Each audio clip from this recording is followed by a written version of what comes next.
नमस्कार दोस्तों, आप लोग का अपना यूट्यूब चैनल रिजल्ट विथ आकाश में स्वागत है।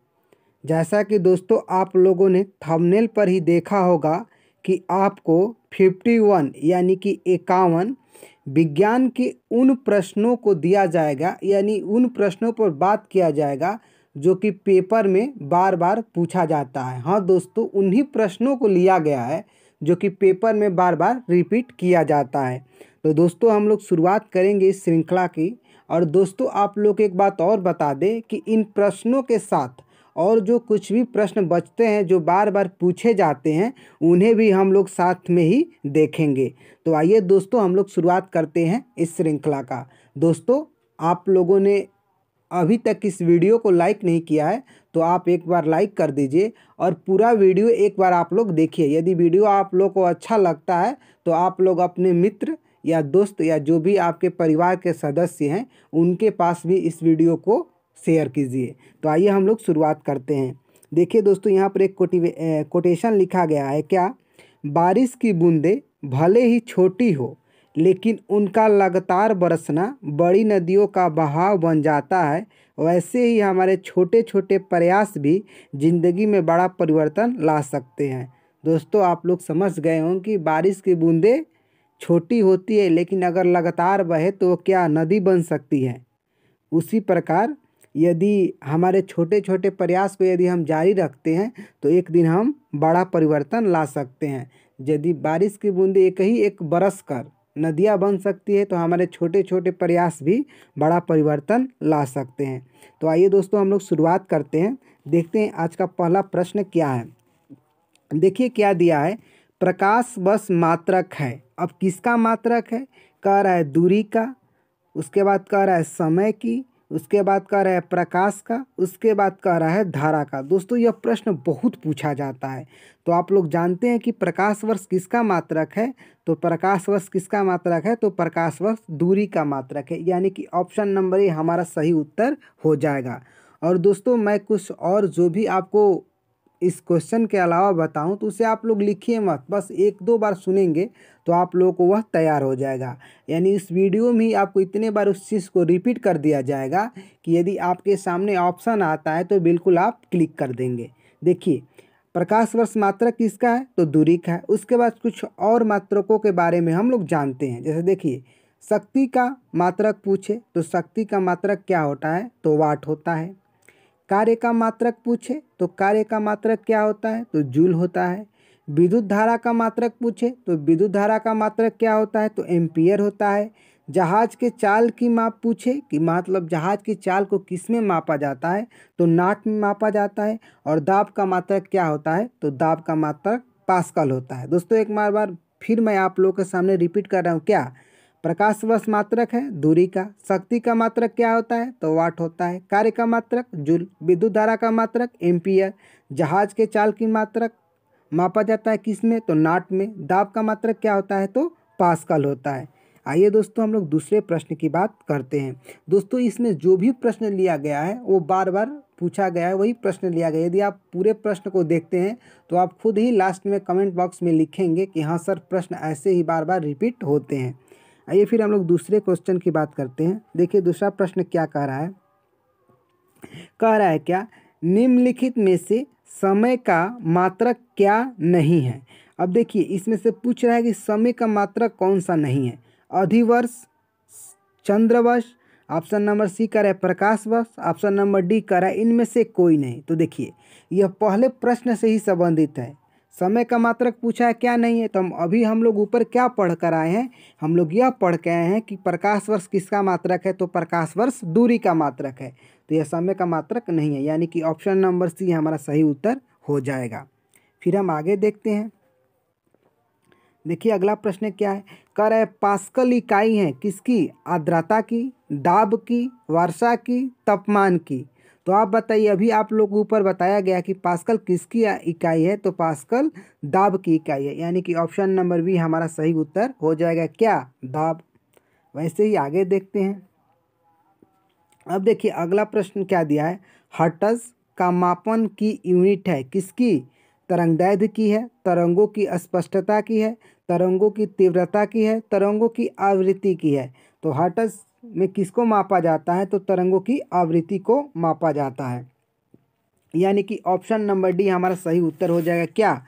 तरंगों की आवृत्ति को। और कुछ को जानते हैं, देखिए कार्य को किस में मापा जाता है? तो कार्य को जूल में। धारा को किस में? तो धारा को एम्पियर में। विभवांतर को किस में? तो विभवांतर को वोल्ट में। एंगस्ट्राम में क्या मापा जाता है? तो प्रकाश के तरंगदैर्घ्य की इकाई। प्रकाश के तरंगदैर्घ्य की इकाई क्या होती है? तो एंगस्ट्राम। ठीक है दोस्तों, तो हम लोग क्या हो गया? हर्ट्ज किसकी? तरंगों की आवृत्ति की। अगला प्रश्न देखते हैं। देखिए अगला प्रश्न क्या दिया है, कह रहा है क्या? डेसिबल किसे नापने के लिए प्रयोग में लाया जाता है? खून में हीमोग्लोबिन, पेशाब में शक्कर, वातावरण में ध्वनि, वायु में कण। तो आप बताइए डेसिबल किस में? वातावरण में ध्वनि को, यानी कि ऑप्शन नंबर सी। और दोस्तों आप लोगों में से जिन लोगों के इन प्रश्नों के उत्तर यदि पता है तो अपना काउंट भी करेंगे साथ साथ कि इन 51 प्रश्नों में से उनके कितने उत्तर सही होते हैं, और अपने ईमानदारी से कमेंट बॉक्स में ज़रूर लिखेंगे। दोस्तों देखिए आपको कहीं भी आपकी ईमानदारी का ही मतलब नौकरी भी लगना है तो आपके अपने ईमानदारी से ही लगना है, क्योंकि पेपर आपको खुद ही देना है और वहाँ पर उत्तर भी आपको खुद देना है। इसीलिए आप अपनी ईमानदारी से बताएंगे कि सर मेरा कितना सही हुआ, 50 सही हुआ, 51 सही हुआ, 45 सही हुआ, 40 सही होगा, जो भी होगा एक बार आप ज़रूर बताएंगे। आइए फिर हम लोग आगे देखते हैं क्या क्या होंगे। हम डेसिबल हम लोग का क्या हो गया? वातावरण में ध्वनि का। अगला प्रश्न देखते हैं, कह रहा है क्या? किसी पिंड के द्रव्यमान तथा भार में अंतर होता है क्योंकि। अब देखिए इसमें यह कह रहा है कि द्रव्यमान और भार में अंतर होता है क्यों? द्रव्यमान परिवर्तन होता है जबकि भार स्थिर रहता है। ऑप्शन नंबर ए है। दूसरा ऑप्शन क्या कर रहा है? द्रव्यमान स्थिर रहता है जबकि भार परिवर्तनीय होता है। दोनों सत्य है, दोनों गलत है। तो दोस्तों देखिए द्रव्यमान और भार में क्या अंतर है? द्रव्यमान पृथ्वी की किसी भी जगह पर बदलता नहीं है बल्कि भार बदल जाता है। यानी कि कैपिटल जी और स्मॉल जी, जिसे हम लोग गुरुत्वीय स्थिरांक पढ़े हैं, और एक हम लोग का सार्वत्रिक गुरुत्वाकर्षण नियतांक कैपिटल जी। तो कैपिटल जी का मान कहीं भी बदलता नहीं है, यानी कि द्रव्यमान नहीं बदलता है, और गुरुत्वीय त्वरण यानी कि जो भार स्मॉल जी होता है वो क्या हो जाता है? तो वो बदल जाता है। यानी कि ऑप्शन नंबर बी हमारा सही उत्तर हो जाएगा। ठीक है, आइए फिर हम लोग आगे देखते हैं। अगला प्रश्न क्या है दोस्तों? हम लोग कम समय में ही कवर करेंगे। कह रहा है क्या? किसी भी स्थिर या गतिशील वस्तु की स्थिति और दिशा में तब तक कोई परिवर्तन नहीं होता है जब तक उस पर कोई बाह्य बल सक्रिय न हो। यह है, देखिए क्या कह रहा है? किसी भी स्थिर, यदि जैसे कोई स्थिर है वह कब तक परिवर्तन नहीं होगी? जब तक उस पर कोई बाह्य बल आरोपित नहीं किया जाए। तो यह किसके कारण होता है? न्यूटन का यह कौन सा नियम है? न्यूटन का गति का विषयक का प्रथम नियम है, न्यूटन का गति विषयक द्वितीय नियम, न्यूटन के गति विषयक तृतीय नियम, गैलीलियो का गति विषयक नियम। तो किसका? हम लोग जानते हैं कि जड़त्व का नियम है, यानी कि जब तक उस पर कोई बाह्य बल नहीं लगाया जाएगा तब तक कोई परिवर्तन नहीं होगा। तो यह न्यूटन के गति विषयक कौन सा लॉ है? तो फर्स्ट लॉ है, यानी कि ऑप्शन नंबर ए हमारा सही हो जाएगा। ठीक है, आइए कुछ और जानते हैं। देखिए अगला प्रश्न क्या कह रहा है? कह रहा है प्रत्येक क्रिया के बराबर व विपरीत दिशा में एक प्रतिक्रिया होती है। यह है, कह रहा है कि जैसे देखिए हम लोग कोई कार्य माने जैसे हमने किसी पर बल लगाया, वह पदार्थ भी हम पर बल लगाता है। तो ये क्रिया प्रतिक्रिया का नियम न्यूटन के गति विषयक का कौन सा नियम है? न्यूटन के गति विषयक प्रथम नियम, न्यूटन का गति विषयक द्वितीय नियम, न्यूटन का गति विषयक तृतीय नियम, उपरोक्त में से कोई नहीं। तो यह क्या है? हम लोग जानते हैं कि क्रिया प्रतिक्रिया का नियम न्यूटन के गति विषयक का तृतीय नियम होता है, यानी कि ऑप्शन नंबर सी हमारा सही उत्तर हो जाएगा। साइड से कुछ और हम लोग जानते हैं। यहाँ पर देखिए डाप्सन का प्रयोग ओजोन परत की मोटाई के लिए किया जाता है, यानी कि ओजोन परत की मोटाई मापना हो तो हम लोग किसमें? डाप्सन में नापेंगे। अब देखिए पवन वेग का माप एनीमोमीटर में करते हैं। उच्च ताप के लिए पायरोमीटर में उच्च ताप अगर मापना हो तो पायरोमीटर में, दाब को नापना हो तो बैरोमीटर में, सापेक्षिक आर्द्रता को मापना हो तो हाइगोमीटर में। ये भी बहुत पूछा जाता है। यदि भूकंप की तीव्रता मापना है तो रिएक्टर पैमाने पर। झूठ का पता लगाने वाला यंत्र कौन सा है? तो पॉलीग्राफ। क्या है दोस्तों? पॉलीग्राफ। अभी एक बार फिर हम बोलते हैं, देखिए ओजोन परत की मोटाई आप लोग भी साथ साथ बोलिए। देखिए दोस्तों, बोलने से क्या होता है तो समझ विकसित होता है और इंसान कभी भी उस चीज़ को भूलता नहीं है। तो आप भी जहाँ पर अवसर मिले वहाँ पर बोले और समझाने को किसी को अवसर मिले तो जरूर समझाए। तो बोलिएगा, डाप्सन में क्या, तो ओजोन परत की मोटाई। पवन की वेग किस में, तो एनीमोमीटर में। उच्च ताप को किस में, पायरोमीटर में। दाब में क्या, तो बैरोमीटर। सापेक्ष आर्द्रता किस में, तो हाइगोमीटर में। भूकंप की तीव्रता किस में, तो रिएक्टर पैमाने में। झूठ का पता लगाने वाला कौन सा है, तो पॉलीग्राफ। ठीक है, आइए फिर हम लोग आगे देखते हैं। अगला प्रश्न क्या है, देखिए क्या कह रहा है कि कह रहा है क्या, रॉकेट की कार्यप्रणाली किस सिद्धांत पर आधारित है। न्यूटन के तृतीय नियम, न्यूटन का प्रथम नियम, न्यूटन का द्वितीय नियम, आर्किमिडीज का सिद्धांत। तो रॉकेट की कार्यप्रणाली किस पर आधारित है, तो न्यूटन के तृतीय नियम पर। किस पर, न्यूटन के तृतीय नियम, यानी कि ऑप्शन नंबर ए हमारा सही उत्तर हो जाएगा। आगे हम लोग देखते हैं। देखिए अगला प्रश्न क्या दिया है, कह रहा है क्या, पीसा की ऐतिहासिक मीनार तिरछी होते हुए नहीं गिरती है क्योंकि इसके गुरुत्व केंद्र से जाने वाली ऊर्ध्वाधर रेखा आधार से होकर जाती है। इसके गुरुत्व केंद्र से होकर जाने वाली ऊर्ध्वाधर रेखा आधार से होकर नहीं जाती है।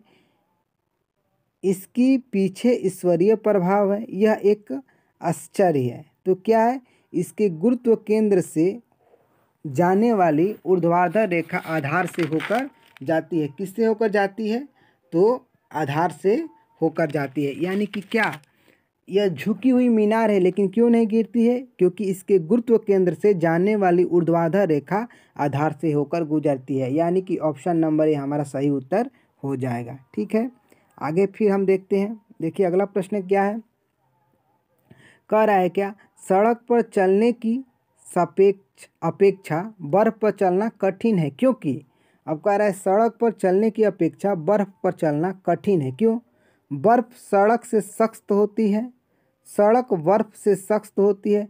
जब हम अपने पैरों से धक्का देते हैं तो बर्फ कोई प्रतिक्रिया व्यक्त नहीं करती है। बर्फ में सड़क की अपेक्षा घर्षण कम होता है। हाँ दोस्तों, क्या, घर्षण के कारण ही हम चल पाते हैं। तो क्या, बर्फ में घर्षण कम होता है, इसलिए बर्फ पर चलने पर दिक्कत होती है। यानी कि ऑप्शन नंबर डी क्या हो जाएगा, तो ऑप्शन नंबर डी हमारा सही उत्तर हो जाएगा। आइए फिर आगे हम बात करते हैं। देखिए अगला प्रश्न क्या है, कह रहा है क्या, द्रव चालित ब्रेक किसके नियम पर कार्य करता है। पास्कल नियम पर, बर्नौली परिमेय पर, थॉमसन नियम पर, न्यूटन नियम पर। तो किस पर, द्रव चालित शब्द किस पर प्रयोग, किसके ब्रेक किस पर कार्य करता है, तो पास्कल के नियम पर। यानी कि ऑप्शन नंबर ए हमारा सही उत्तर हो जाएगा, क्या, पास्कल का नियम। अगला प्रश्न हम लोग देखते हैं। देखिए अगला प्रश्न क्या कह रहा है, देखिए क्या है, ब्लास्टिंग पेपर द्वारा स्याही के सूखने में शामिल है। अब देखिए, स्याही की श्यानता, केशिकीय अभिक्रिया परिघटना, ब्लास्टिंग से होकर स्याही का विसरण, साइफन क्रिया। तो किसमें, देखिए ये स्याही जो सोखा जाता है या ऊपर चढ़ता है तो किसके कारण चढ़ता है, तो केशिकात्व के कारण चढ़ता है। यानी कि केशिकीय अभिक्रिया परिघटना। यानी कि ऑप्शन नंबर बी हमारा सही उत्तर हो जाएगा। फिर आगे देखते हैं। देखिए अगला प्रश्न क्या है, कह रहा है क्या, घड़ी के स्प्रिंग में भंडारित ऊर्जा गतिज ऊर्जा है। ऑप्शन बी कह रहा है स्थितिज ऊर्जा, ऑप्शन सी कह रहा है ऊष्मा ऊर्जा, ऑप्शन डी कह रहा है रासायनिक ऊर्जा। तो क्या होता है, घड़ी के स्प्रिंग में भंडारित ऊर्जा कौन सी ऊर्जा होती है, तो स्थितिज ऊर्जा। यानी कि ऑप्शन नंबर बी, क्या, स्थितिज ऊर्जा। आगे हम लोग देखते हैं अगला प्रश्न क्या है। देखिए अगला प्रश्न क्या है, कह रहा है चंद्रमा पर वायुमंडल नहीं है क्योंकि यह पृथ्वी के पास है, यह सूर्य की परिक्रमा करता है, यह सूर्य से प्रकाश पाता है, यहाँ परमाणुओं का प्लायन वेग उसके वर्ग माध्य मूल वेग से कम है। हाँ दोस्तों, चंद्रमा पर वायुमंडल नहीं है क्योंकि यहाँ परमाणुओं का प्लायन वेग उसके वर्ग माध्य मूल वेग से कम है। यानी कि ऑप्शन नंबर डी हमारा सही उत्तर हो जाएगा। देखिए यहाँ पर कुछ और हम लोग जानते हैं साइंस के टॉप क्वेश्चन को। देखिए क्या, तारे का रंग दर्शाता है क्या? उसका ताप। तारे का रंग से हम लोग क्या ज्ञात करते हैं? उसके ताप को। वायुमंडल में प्रकाश के विसरण का कारण क्या है? वायुमंडल में जो प्रकाश फैलता है इसका कारण क्या है? तो धूल कण, धूल के कण जो है यही इसका कारण है। प्रकाश का रंग निर्धारित होता है किससे? तरंगदैर्ध्य से। प्रकाश का रंग किससे निर्धारित होता है? तो तरंगदैर्ध्य से। आकाश नीला दिखाई देता है किसके कारण? तो आप बताएंगे प्रकीर्णन के कारण। किसके कारण?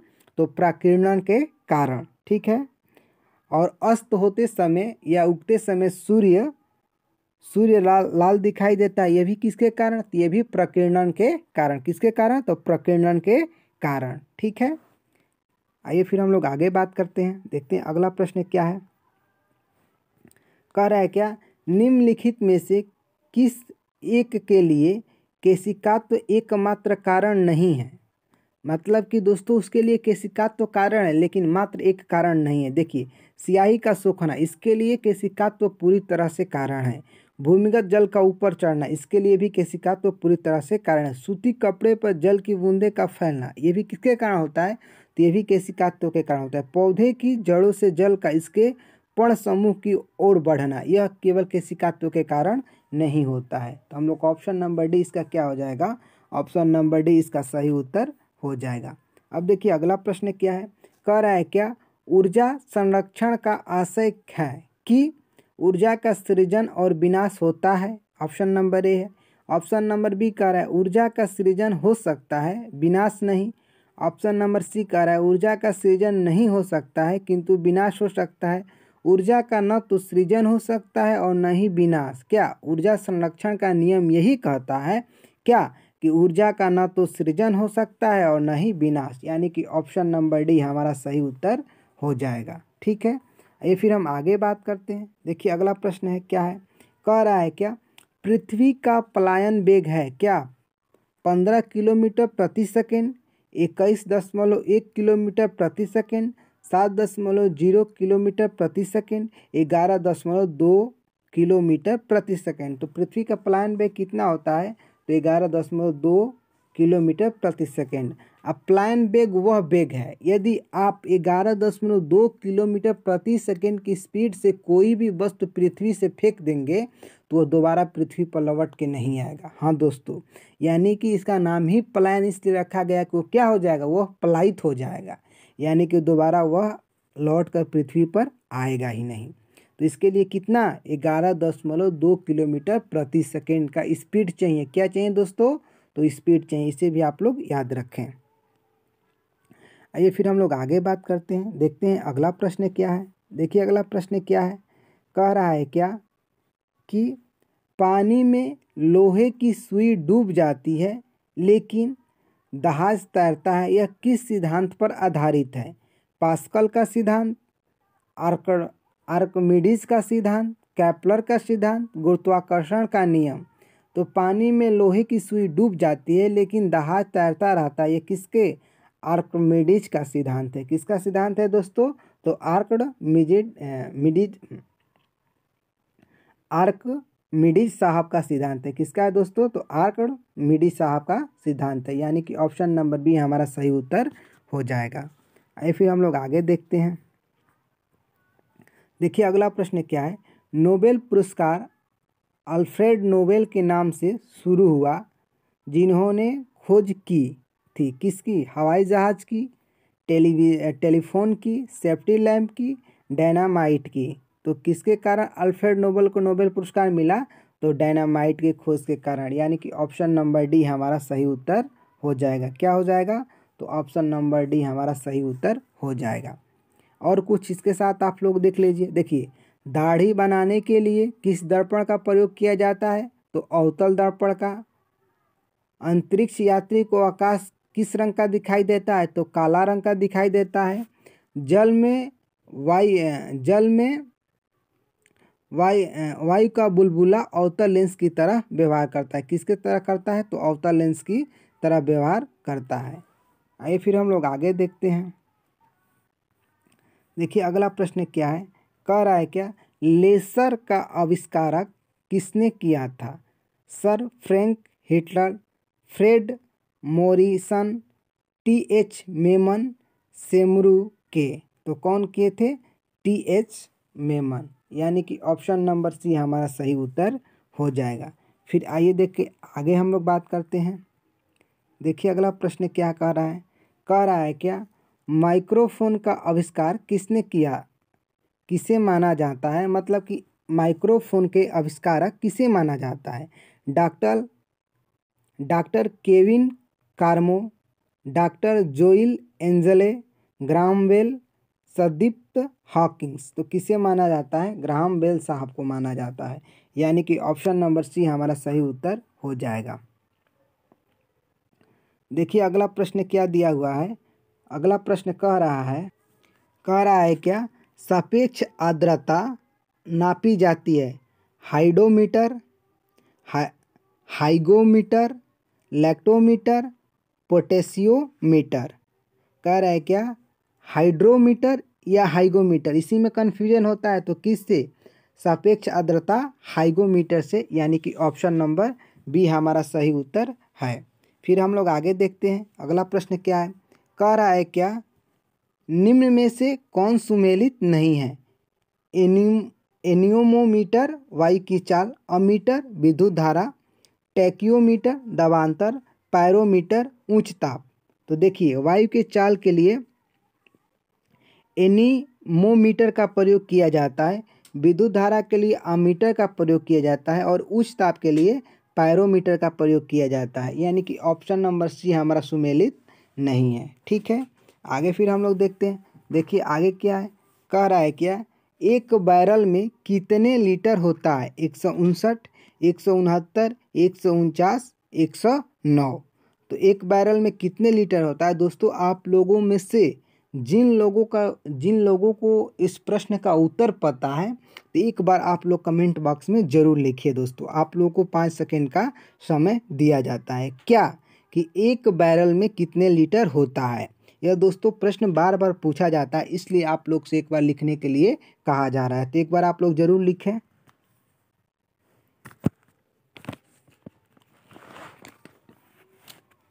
अब आप लोग लिख लिए होंगे। तो देखिए एक बैरल में कितने लीटर होता है? तो एक बैरल में 159 लीटर होता है, यानी कि ऑप्शन नंबर ए हमारा सही उत्तर हो जाएगा। आइए फिर हम आगे बात करते हैं। देखिए क्या कह रहा है।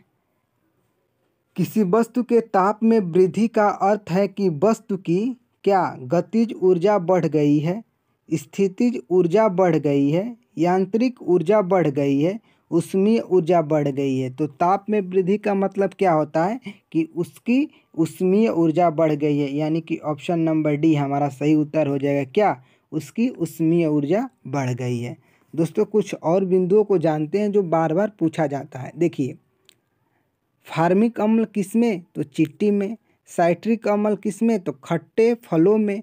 बेंजोइक अम्ल किसमें? तो घास में, पत्ते में। लैक्टिक अम्ल तो दूध में। टार्टेरिक अम्ल तो इमली में। मौलिक अम्ल तो सेब में। एसिटिक अम्ल सिरका में। किसमें? सिरका में। एक बार फिर देखिए, फार्मिक अम्ल चींटी में, साइट्रिक अम्ल खट्टे फलों में, बेंजोइक अम्ल घास और पत्ते में, लैक्टिक अम्ल दूध में, टार्टेरिक अम्ल इमली में, मैलिक अम्ल सेब में, एसिटिक अम्ल किसमें? तो सिरका में। ठीक है दोस्तों, आइए फिर हम लोग आगे देखते हैं अगला प्रश्न क्या है। देखिए अगला प्रश्न क्या दिया हुआ है।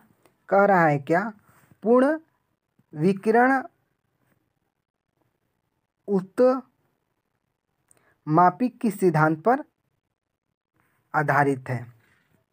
जैसे देखिए पूर्ण विकिरण तापमापी किस सिद्धांत पर आधारित है? यह गलत लिखा हुआ है, तापमापी पूर्ण विकिरण तापमापी किस पर आधारित है? सीबेक के प्रभाव पर, पेलिटियर के प्रभाव पर, स्टीफन के प्रभाव पर, जूल के प्रभाव पर। तो किस पर आधारित है? स्टीफन के नियम पर आधारित है। किस पर? स्टीफन के नियम पर, यानी कि ऑप्शन नंबर सी हमारा सही उत्तर हो जाएगा। आइए फिर आगे बात करते हैं। देखिए अगला क्वेश्चन क्या है। कह रहा है कितना तापमान होने पर पाठ्यांक सेल्सियस और फ़ारेनहाइट तापमापियों में एक ही होंगे? मतलब कह रहा है कि सेल्सियस और फ़ारेनहाइट दोनों में तापमान किस पर समान होते हैं? -40 degree centigrade, 212 degree centigrade, 40 degree centigrade, 100 degree centigrade. तो किस पर? -40 डिग्री सेंटीग्रेड पर, यानी कि ऑप्शन नंबर ये हमारा सही उत्तर हो जाएगा। आइए फिर आगे देखते हैं। कह रहा है क्या, पानी का घनत्व किस ताप पर अधिकतम होता है? 0 डिग्री सेंटीग्रेड पर, 4 डिग्री सेंटीग्रेड पर, -4 डिग्री सेंटीग्रेड पर, 100 डिग्री सेंटीग्रेड पर। तो पानी का घनत्व किस पर? 4 डिग्री सेंटीग्रेड पर अधिक होता है, यानी कि ऑप्शन नंबर बी हमारा सही उत्तर हो जाएगा क्या? 4 डिग्री सेंटीग्रेड पर। आगे देखते हैं। देखिए अगला प्रश्न क्या है। कह रहा है सूर्य की ऊष्मा पृथ्वी पर निम्नलिखित में से किस प्रकार के संचार माध्यम से आती है? संवहन, विकिरण, संनयन, ताप विनिमय। तो किसके कारण आती है? तो विकिरण के माध्यम से आती है, यानी कि ऑप्शन नंबर बी हमारा सही उत्तर हो जाएगा। आगे देखते हैं। देखिए क्या कह रहा है। कह रहा है ध्वनि तरंगों की प्रवृत्ति या प्राकृतिक होती है। मतलब कि कह रहा है ध्वनि तरंगे जो होती है उसकी प्रकृति या प्रवृत्ति कैसी होती है? अनुप्रस्थ, अनुदैर्ध्य, अपरगामी, विद्युत चुंबकीय। तो देखिए ध्वनि क्या होती है? तो ध्वनि अनुदैर्ध्य होती है। और प्रकाश क्या होती है? तो प्रकाश अनुप्रस्थ होती है। जब प्रकाश की बात करें तो आप अनुप्रस्थ लगाइएगा, और ध्वनि की बात करें तो आप अनुदैर्ध्य लगाइएगा। ठीक है। आइए फिर हम लोग आगे बात करते हैं। देखते हैं आगे क्या है। कह रहा है क्या, ध्वनि का तारत्व यानी पिच किस पर निर्भर करता है? आवृत्ति पर, तीव्रता पर, वेग पर, आयाम पर। तो ध्वनि का तारत्व यानी पिच किस पर निर्भर करता है? तो आवृत्ति पर, यानी कि ऑप्शन नंबर ये हमारा क्या हो जाएगा? तो ऑप्शन नंबर ये हमारा सही उत्तर हो जाएगा क्या? आवृत्ति। आइए फिर हम लोग आगे देखते हैं। देखिए आगे क्या दिया हुआ है। कह रहा है स्पष्ट प्रतिध्वनि सुनने के लिए परावर्तक तल वाक् ध्वनि स्रोत के बीच न्यूनतम दूरी होनी चाहिए। 10 मीटर, 17 मीटर, 24 मीटर, 30 मीटर। तो क्या होना चाहिए? तो स्पष्ट प्रतिध्वनि सुनने के लिए क्या दूरी होना चाहिए? तो 17 मीटर, यानी कि ऑप्शन नंबर बी हमारा सही उत्तर हो जाएगा। आगे आइए फिर देखते हैं अगला प्रश्न क्या है। कह रहा है क्या, रडार की कार्य प्रणाली निम्न सिद्धांत पर आधारित होती है। रेडियो तरंगों का अपवर्तन, रेडियो तरंगों का परावर्तन, डॉप्लर प्रभाव, रमण प्रभाव। तो किस पर? रडार की कार्यप्रणाली यानी किस पर? डॉप्लर प्रभाव पर आधारित होती है, यानी कि ऑप्शन नंबर सी हमारा सही उत्तर हो जाएगा क्या? डॉप्लर प्रभाव। आइए कुछ और बात करते हैं। देखिए आगे क्या दिया हुआ है। कह रहा है क्या, प्रकाश विद्युत प्रभाव का प्रतिपादन किया किसने? Compton, Maxwell, Einstein, Newton. तो प्रकाश विद्युत प्रभाव का प्रतिपादन आइंस्टीन साहब ने किया है, यानी कि ऑप्शन नंबर सी हमारा सही उत्तर हो जाएगा क्या? आइंस्टीन साहब, यानी कि सी। आगे देखते हैं। प्रकाश विकिरण की प्राकृतिक होती है तरंग के समान, कण के समान, तरंग एवं कण दोनों के समान, तरंग एवं कण के समान। यानी देखिए प्रकाश अभी बताएं कि प्रकाश कैसी तरंग होती है? तो प्रकाश अनुप्रस्थ तरंग होती है, और इसके विकिरण की प्रकृति क्या होती है? तो तरंग एवं कण दोनों के समान, यानी कि ऑप्शन नंबर सी हमारा सही उत्तर हो जाएगा। आगे देखते हैं। कह रहा है क्या, प्रकाश का वेग सर्वप्रथम किसने ज्ञात किया? गैलीलियो साहब, न्यूटन साहब, रोमर साहब, माइकेलसन साहब। तो किसने प्रकाश की वेग? रोमर ने ज्ञात किया, यानी कि रोमन साहब ने। ऑप्शन नंबर सी हमारा सही उत्तर हो जाएगा। आगे देखते हैं। देखिए क्या कह रहा है। दाढ़ी बनाने के लिए काम में लेते हैं अवतल दर्पण, समतल दर्पण, उत्तल दर्पण, इनमें से कोई नहीं। तो किसका दाढ़ी बनाने के लिए अवतल दर्पण लिया जाता है, यानी कि ऑप्शन नंबर ए हमारा सही उत्तर हो जाएगा क्या? अवतल दर्पण। आगे देखते हैं। कह रहा है क्या, डायोप्टर किसकी इकाई है? लेंस की क्षमता की, लेंस की फोकस दूरी की, प्रकाश की तीव्रता की, ध्वनि की तीव्रता की। तो डायोप्टर किसकी इकाई है? तो लेंस की क्षमता की, यानी कि ऑप्शन नंबर ए हमारा सही उत्तर हो जाएगा क्या? लेंस की क्षमता की। फिर आगे देखते हैं। देखिए अगला प्रश्न क्या दिया है।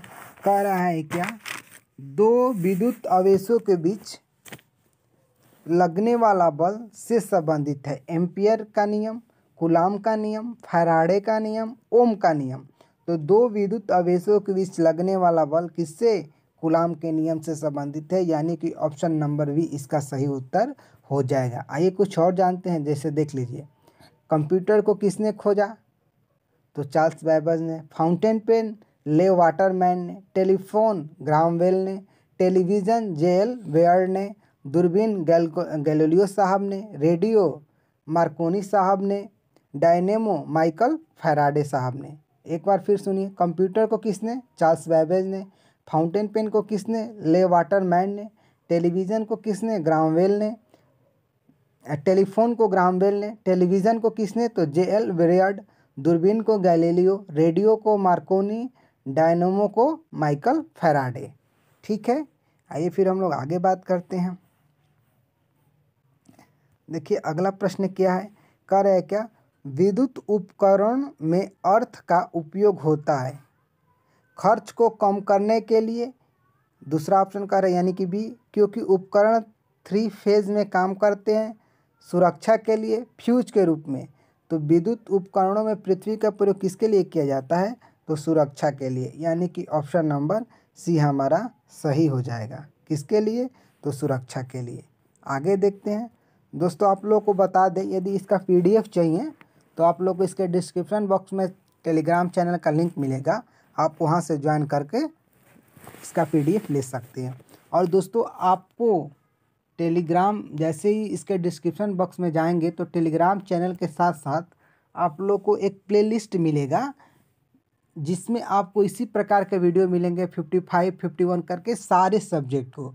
और दोस्तों आप कोई भी पेपर देने जाते हैं, एक बार इन सारे वीडियो को देख कर जाएंगे तो आपके ज़्यादा प्रश्न सेम टू सेम फंसेंगे। हाँ दोस्तों, यदि आप विश्वास करते हैं, यानी आप मेरे बातों पर कब विश्वास करेंगे, एक बार आप देख कर जाइएगा, इसमें जो भी वीडियो आपको दिया जाएगा और जितने भी दे दिया गया है आप देख कर जाइएगा, बहुत से प्रश्न आपको सेम देखने को मिलेंगे। ये फिर हम लोग आगे बात करते हैं और देखते हैं अगला प्रश्न क्या है।